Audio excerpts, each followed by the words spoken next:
Swayam Prabha. Digital India. Educated India.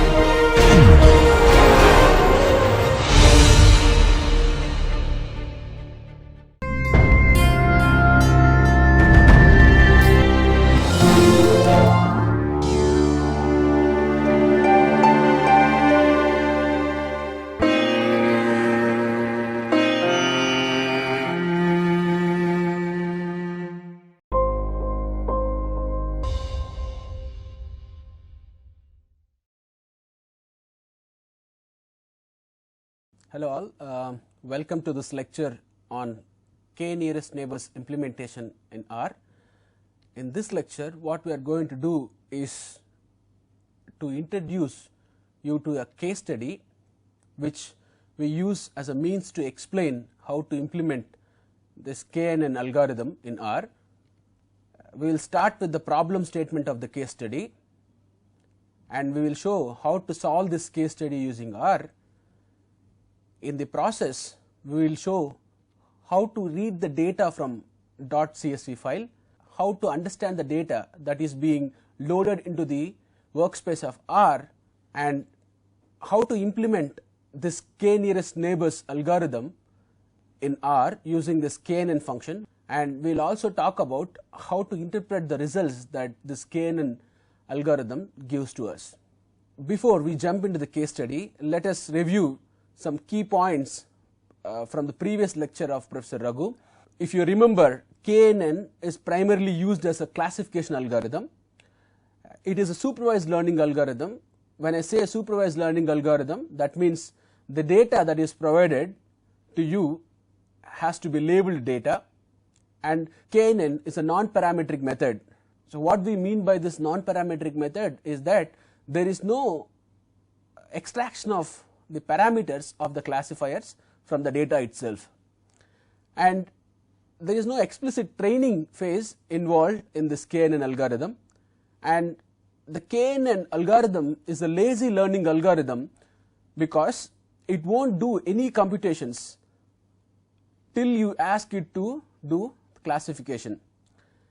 Because we are dealing with the k nearest neighbors, we would have seen this notion of distance is important when we are dealing with this KNN algorithm, and the way the KNN algorithm works is by the majority voting method. That means if you give a test point, we calculate the distance of the test point from all the data points in the given data and arrange them in the ascending order, and we choose the k first nearest neighbors, and based on the voting that each of them will give for this test data, we will assign the class to the test data point. That is how essentially the KNN works. Now let us define the case study problem statement. We have named this case study as automotive service company case study. Let us look at the problem statement. An automotive service chain is launching its grand new service station this weekend. They offer service to wide variety of cars. The current capacity of the station is to check the 315 cars thoroughly per day. Okay.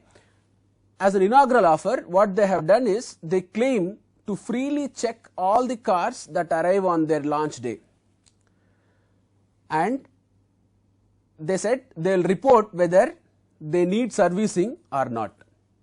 Okay. What happened is, unexpectedly they got 450 cars.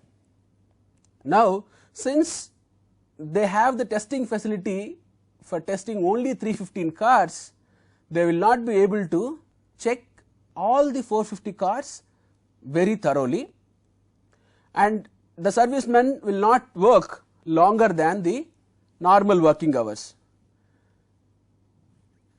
So what they have done is they have hired a data analyst to help them out from this situation. If you are the data analyst which is hired by this automotive service station person, how can you save the day for this new service station is the problem statement. Now let us see how a data scientist can save a day for the service station people. Since service station has capacity to thoroughly check 315 cars, they have thoroughly checked all the 315 cars and given the data in this service train data.csv. Now, for the rest of the cars among the 450, they cannot thoroughly check all the data, and they have checked only those attributes which are easily measurable, and they have given them in this service test data.csv. So, essentially the data scientist has data which is like a training data for him, which contains few attributes and with a label whether a service is needed or not, and he also has a data for which now all the other attributes are present. He don't have this column where whether the service is needed or not. The idea here is how do one use this data, service train data, okay, to comment upon for the readings which are present in the service test data to tell whether service is needed or not in this case. So, the idea is to use this KNN classification technique to classify the cars in the service test data file, which cannot be tested manually, and say whether service is needed or not. Now, let us see how do you solve this case study in R. First, you have to get things ready. When I say get things ready, I mean you have to set the working directory as the directory in which the given data files are available. That you can do using set working directory command, and the corresponding path you can give here. Otherwise, you can use GUI option also to set the working directory, and this command here is used to clear all the variables in the environment of R. You can very well use the brush button in the environment and history pane to clear the variables in the workspace. And another important thing one has to do is, for this KNN implementation we need two external packages which are caret and class. One has to install this caret and class packages if they haven't installed it already. So, the way to install these packages we have explained in our R modules. You can install the packages through the command window using this command install.packages and the package name, and say dependency is equal to true, or you can use the GUI to install the packages. So, please install these packages caret and class, and once you install you can load those packages using the library command as we have explained already. We will see why is this package is important as we go along this lecture. And library caret is for generating the confusion matrix, which Professor Raghu would have talked about when he is talking about this performance metrics of a classifier. And this library class is a library which contains different classification algorithms, and here we are going to use it for implementing this KNN. Now, let us see how to read the data from the given files, and for this case data is being provided in two files as we have already seen, service train data.csv and service test data.csv. So, in order to read this data from the CSV files, function we use is read.csv function. Let us look what this read.csv function takes and what it returns. This read.csv file reads a file in the table format and creates a data frame from it. The syntax for this read.csv function is as follows: read.csv, the file name and the row names. Let us look at what this input arguments file and row.names means. File is essentially the name of the file from which you have to read the data, and row.names is a vector of row names. It can be either a vector giving the actual row names or a single value which specifies what column of the data set is having the row names. Let us see how to read the data in this particular case. As we have seen, the data has been given in this two .csv files. You can use read.csv function to read the data. As we have seen in the syntax of read.csv, we have to give the file name, that is the file name service train.data from which I want to load the data. I will give this file name, and I am assigning this to a variable called service train. When you execute this command, what happens is it reads the data from the service train data file and assign it to this variable which is of the form data frame. Similarly, you will read the data from service test data and assign it to variable service test, which is again a data frame. In the R environment, once you execute these commands, you will see two data frames which are service test and service train, which are having this 315 observations of 6 variables and 135 observations of 6 variables. Remember, why this 315? 315 is the number of cars that they can thoroughly check, but they have given in this 315 the 6 variables are the attributes which are easily measurable and one column which says whether service is needed or not. And this 135 cars, they have 6 variables, they have measured all the 5 attributes which are important, and the 6th attribute is also given here. We will see why the 6th attribute is given and so on as we go on in this lecture. Now let us see what is there in this service train and service test data. One way to see what is there in this service test and service train is to use the view command. This view command helps you to see the data frames.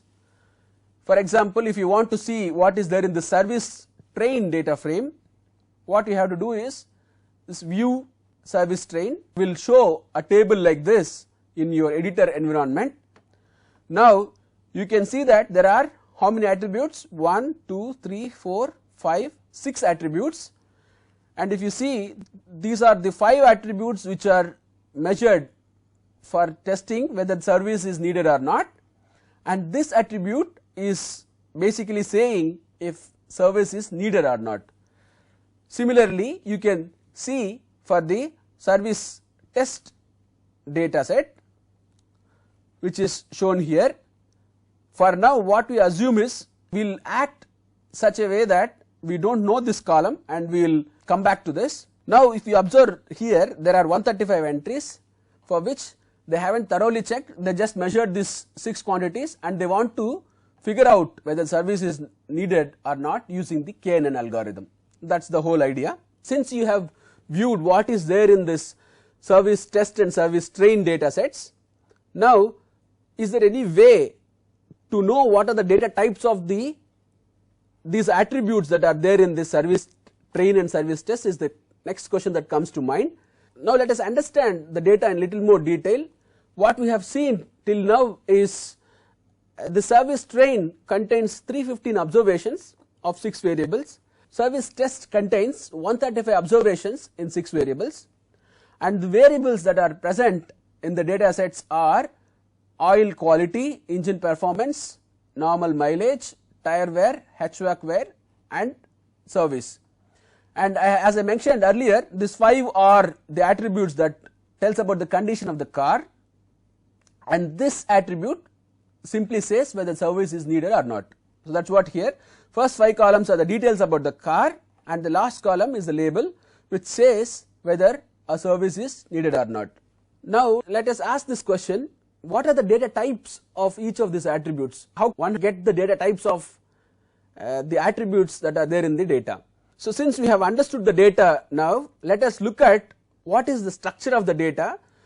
When we say a structure of data, what do we mean by that is, in the data set you have what are the variables that are there and what are their data types. So the way you get the structure of data in R is using this structure function. What does this structure function do? Structure function compactly display the internal structure of an R object. The syntax for the structure function is as follows. The structure function takes one input argument which is an object. What is this object? This object is essentially any R object about which you want to have some information. Now let us see the structure of two data frames what we have read from the two .csv files. You can see the structure of the service train data frame here. If you execute this command structure of service train, what it gives is the following information, which says service train is a data frame which contains 315 observations of 6 variables, and the variables are oil quality, engine performance and so on, and they will say the data type of all these 5 attributes is numeric, and the last attribute service is a factor with 2 levels. That means we have yes or no in this attribute, and this 1, 2 represents each entry. For example, 1 corresponds to no and 2 corresponds to yes and so on. Let us use the structure command on the service test data and see what it has. This is the output you see when you execute this command here. It says the service test is also a data frame which contains 135 observations in 6 variables. These are the variables that are available.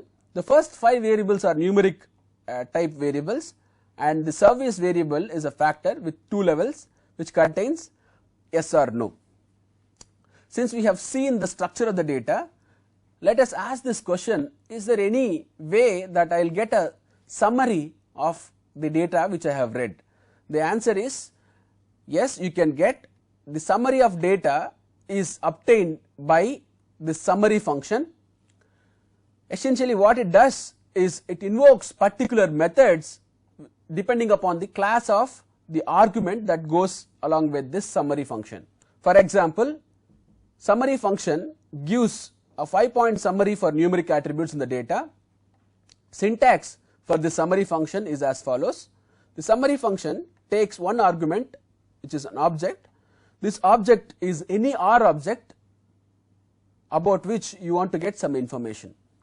Let us use the summary function on our data frames which we have loaded and see what the results are.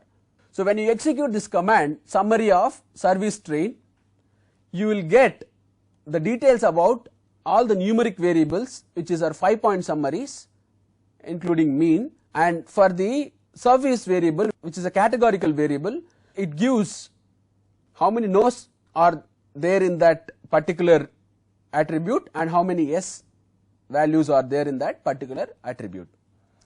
You can use the same summary on service test, and you can see that it will return you the 5-point summary for all the numeric variables, and it will return you the number of no values and yes values in the service test. Let us keep this number in mind. We have 99 no values and 36 yes values in the service test. As I said earlier, we are going to act in such a way that we do not know the true yes and no values, and we use KNN to predict which of them are yes and which of them are no. Now let us do the important task as far as this lecture is concerned, which is implementation of k nearest neighbors in R. As I said earlier, the function which you use to implement this k nearest neighbors is KNN function. This KNN function takes several arguments, but I have listed few which are very important as far as this course is concerned. The arguments it takes are train, test, CL and K. Let us see what each of these mean.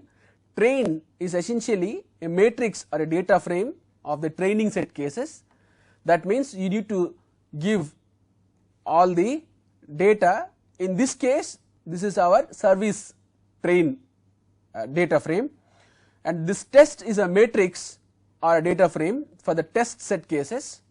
In this case, what would be our test matrix or a data frame? This will be our service test data frame. This CL is a factor of true classifications of a training set, and this K is the important parameter, which is the number of neighbors that are needed to be considered while you do this algorithm, which works on this majority voting criteria. Now let us implement this KNN on our data. How do you do that? So the way you do it is as follows. There are certain comments here. Let us study what those comments are. So as we have seen in the previous lecture, K nearest neighbor is a lazy algorithm and can do prediction directly with the testing data set. It accepts training and testing data sets and the class variable of interest, that is outcome categorical variable, and the parameter K, as I have mentioned, is to specify the number of nearest neighbors that are to be considered for the classification. So the way I implement this KNN algorithm is through this KNN command. As a training data set, I will give all my service train data set. Remember, I have a -6 here. I will talk about it a while later. And the test data set, what I have given is the attributes in the service test except the 6th column, and in the class variables I have given this 6th column as my classification parameter. And let us say I want to build a KNN which takes the number of nearest neighbors as 3. So these are the input arguments for this KNN function. When I execute this whole command here, it will calculate the labels for the test data set and store them in this predicted KNN. I will show you the results in the coming slide. Meanwhile, let us interpret the service train, a square bracket and -6 means this. If you remember, since service train is a data frame, from our data frames lectures, the statement here means that in the service train data frame, take all the rows and exclude column 6.